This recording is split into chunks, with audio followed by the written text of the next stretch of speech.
നമസ്കാരം. ഇപ്പോൾ നമ്മുടെ എയർ ഇന്ത്യ വിമാനാപകടത്തെ പറ്റി ഒരു വെറൈറ്റി ഒരു ന്യൂസ് ഞാൻ കണ്ടതുകൊണ്ട് നിങ്ങൾക്കും കൂടി ഒന്ന് കേൾപ്പിച്ചു തരാം കേട്ടോ. ഒന്ന് കേട്ടു നോക്കണേ. നമുക്കറിയാം, കഴിഞ്ഞ ഒരു രണ്ടാഴ്ചക്കിടയിൽ 2 കപ്പൽ അപകടങ്ങൾക്കാണ് നാം സാക്ഷ്യം വഹിച്ചത്.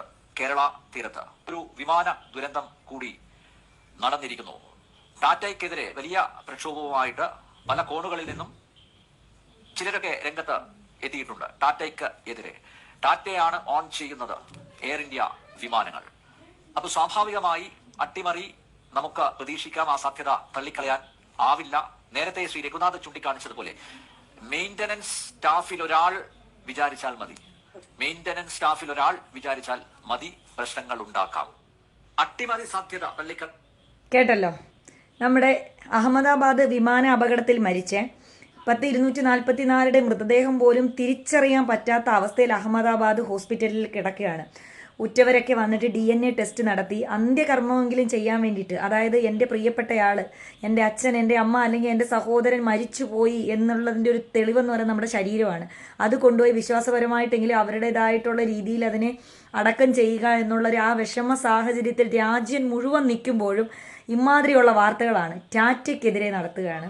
എയർ ഇന്ത്യക്കെതിരെ നടത്തുന്ന പ്രക്ഷോഭങ്ങൾക്കൊക്കെ ടാറ്റയ്ക്കെതിരെ എൻ്റെ പൊന്ന് ശ്രീ, വളരെ ബഹുമാനത്തോടെ തന്നെ പറയട്ടെ ശ്രീ അനിൽ നമ്പ്യാർ, അതായത് ഇത് ഇപ്പോഴും എഞ്ചിൻ തകരാർ മാത്രമാണെന്നാണ് നമ്മുടെ പ്രാഥമികമായ ഒരു വിലയിരുത്തൽ. അല്ലാതെ ഈ പറയുന്ന യാതൊരുവിധ തെളിവുകളും ലഭിച്ചിട്ടില്ല. പിന്നെ എന്താ പറയുന്നത്, കപ്പലപകടവും വിമാനാപകടവും കൂടെ കമ്പയർ ചെയ്യുന്ന രീതിയിലുള്ള ഒരു ഇതും ലഭിച്ചിട്ടില്ല. അതൊക്കെ പോട്ടെ, അതെന്തായാലും അത് അവിടെ നിൽക്കട്ടെ. പക്ഷേ ഈ രാജ്യത്ത് ഇത്രയും ആൾക്കാർ മരിച്ചു, അത് എങ്ങനെ മരിച്ചെന്ന് ആ കത്തിക്കരിഞ്ഞ നിലയിൽ ആ ശരീരങ്ങൾ, അതുപോലെ തന്നെ ആ മെഡിക്കൽ കോളേജിലെ ഹോസ്റ്റലിലേക്ക് വീണപ്പോൾ അവിടെയുള്ള വിദ്യാർത്ഥികൾ ഇപ്പോൾ 50ഓളം പേര് മരിച്ചെന്നാണ് അവിടെയുള്ളൊരു മലയാളി ഡോക്ടർ പറയുന്നത്. ആ മെഡിക്കൽ കോളേജിലെ 50ഓളം വിദ്യാർത്ഥികൾ. അതിൻ്റെയൊക്കെ ഒരു സങ്കടത്തിൽ നമ്മൾ ഇരിക്കുമ്പോഴും നിങ്ങൾക്ക് എന്ത് മാധ്യമം പോട്ടെ, ഒരു മനുഷ്യത്വം, ഒരു മാനുഷിക പരിഗണന, ഇതൊക്കെ നമുക്ക് വേണ്ടേ ശ്രീ ബഹുമാനപ്പെട്ട അനിൽ നമ്പ്യാർ? ഇങ്ങനെയുള്ള സമയങ്ങൾ ഇതുപോലത്തുള്ള എന്താ പറയുന്നത്, ഒരു ചെറിയ രീതിയിലെങ്കിലും ഒരു വർഗീയ പരാമർശമാണ് താങ്കൾ അവിടെ നടത്തിക്കൊണ്ടിരിക്കുന്നത്. ടാറ്റയ്ക്കെതിരെയുള്ള ടാറ്റയെ തന്നെയാണ് എയിം ചെയ്യുന്നത്. കാരണം എയർ ഇന്ത്യ വിമാനങ്ങൾക്കെതിരെ പല കംപ്ലൈൻറ്റുകളും പല സമയത്തും ഉണ്ടായിട്ടുണ്ട്.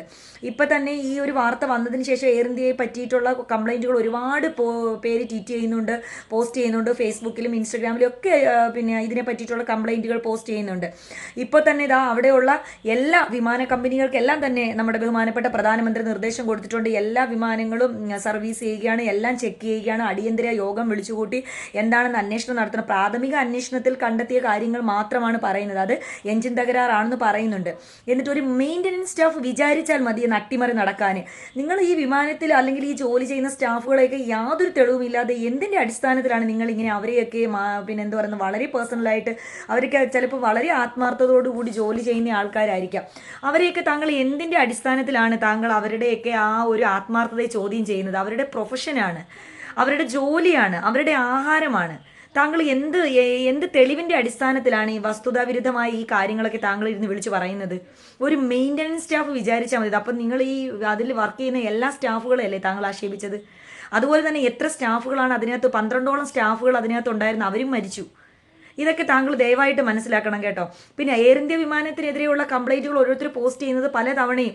ഇപ്പോൾ എനിക്ക് തന്നെ പേഴ്സണലായിട്ട് ഞങ്ങളുടെ ചേട്ടനെ വിളിക്കാനായിട്ട് ഇപ്രാവശ്യം പോയി. 12 മണിക്ക് വരുമെന്ന് പറഞ്ഞ ഫ്ലൈറ്റ് എയർ ഇന്ത്യ എത്തി 2 മണിക്കാണ് ട്രിവാൻഡ്രം എയർപോർട്ടിൽ എത്തിയത്. അതുപോലെ പല കംപ്ലൈൻറ്റുകൾ എയർ ഇന്ത്യയിൽ, ഫുഡിൻ്റെ കാര്യമായാലും അതുപോലെ സമയത്തിൻ്റെ കാര്യമായാലും, അതുപോലെ AC വർക്ക് ചെയ്യുന്നില്ല, ടച്ച് സ്ക്രീൻ വർക്ക് ചെയ്യുന്നില്ല, എമർജൻസി കോൺടാക്റ്റ് പറ്റുന്നില്ല, ഇങ്ങനെയുള്ള പല കംപ്ലൈൻറ്റുകൾ ഉള്ളതാണ്. അപ്പോൾ ഇങ്ങനൊരു അപകടം നടക്കുന്ന സമയത്ത് അവരിത് റിപ്പോർട്ട് ചെയ്യും. അത് ടാറ്റയെ എയിം ചെയ്തിട്ടാണ് എല്ലാവരും കൂടി, ഇനിയിപ്പോൾ ടാറ്റയാണ് എയർ ഇന്ത്യയിൽ എയിം ചെയ്യുന്നതെന്നൊക്കെ രീതിയിൽ എന്താ പറയുന്നത്, വെറും സത്യം പറഞ്ഞാൽ രാജ്യത്ത് ഇങ്ങനെ ഒരു അപകടം നടക്കുമ്പോഴത്തേനും വാർത്തകൾ, അതായത് അറിയുന്ന റിപ്പോർട്ടിനനുസരിച്ച് വാർത്ത കൊടുക്കുക. എന്താണ് വ്യക്തമായ തെളിവ്? താങ്കൾക്ക് വല്ല തെളിവും ലഭിച്ചോ? അതോ ഏതെങ്കിലും അന്വേഷണ ഏജൻസി അത് പറഞ്ഞോ? അതോ നേവിയിൽ നിന്നോ അല്ലെങ്കിൽ ഏതെങ്കിലും നമ്മുടെ ആഭ്യന്തര വകുപ്പുകളിൽ നിന്നോ അങ്ങനെ നിങ്ങൾക്ക് അതിൻ്റെ എന്തെങ്കിലും തെളിവുകൾ ലഭിച്ചിട്ടാണോ താങ്കൾ ഈ അട്ടിമറിയുടെ കാര്യവും കപ്പലപകടവും വിമാനവും കൂടെ കമ്പയർ ചെയ്തൊരു ന്യൂസ് പറയുന്നതും ഒക്കെ?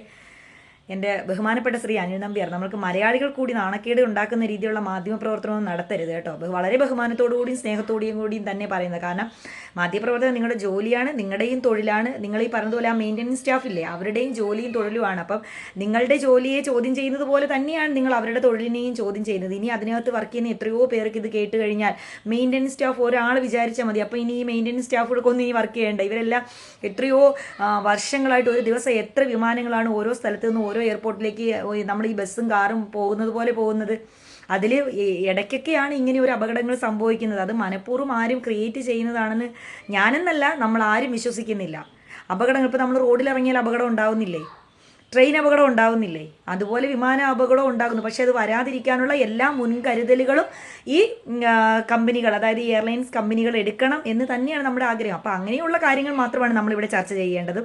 മാധ്യമങ്ങളും എല്ലാം അങ്ങനെയുള്ള കാര്യങ്ങൾ ചർച്ച ചെയ്യണം. അതുപോലെ തന്നെ ഈ മരണപ്പെട്ടവരുടെ കാര്യങ്ങളായാലും അതുപോലെ തന്നെ എന്താണ് അടുത്ത നടപടികളൊന്നുമുള്ള ലൈവ് വാർത്തകൾ നിങ്ങൾ എല്ലാ മാധ്യമങ്ങളും കൊടുക്കണം. അതിലൂടെയാണ് നമ്മളെല്ലാവരും വിവരങ്ങൾ അറിയുന്നത്.